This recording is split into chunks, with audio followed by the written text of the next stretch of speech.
If you see flashing emergency lights or hear a siren blaring, pull to the right quickly and safely and come to a complete stop.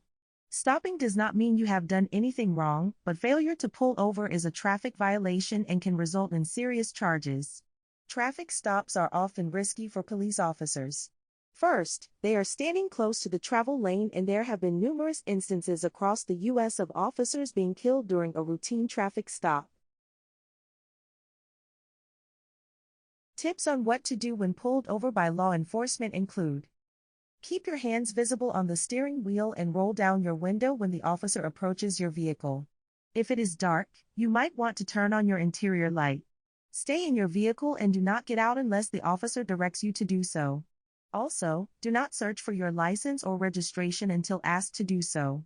An officer cannot search your vehicle unless there is incriminating evidence in plain view.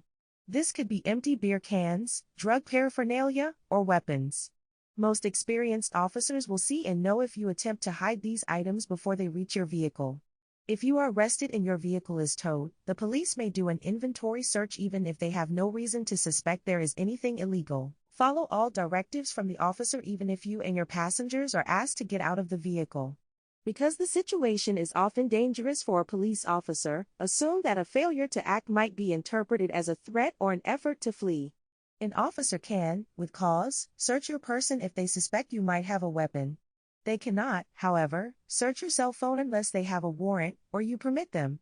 Respond honestly and respectfully to the officer. Usually, the officer will ask you to hand over your driver's license and vehicle registration.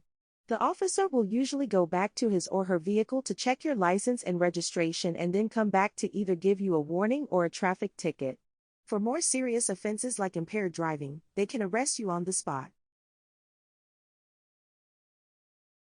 If there is a crash that involves a death, injury, or property damage over $500, the police officer will file a report that includes the approximate date, time, and location of the collision, identifying information for parties involved in the crash, including names, addresses, phone numbers, and insurance information, identifying information for witnesses, location of damage to the vehicles involved in the accident, weather, roadway, and lighting conditions at the scene, diagram of the accident, statements from the parties and witnesses, and citations or violations of law, and opinions as to the cause of the collision or a fault determination.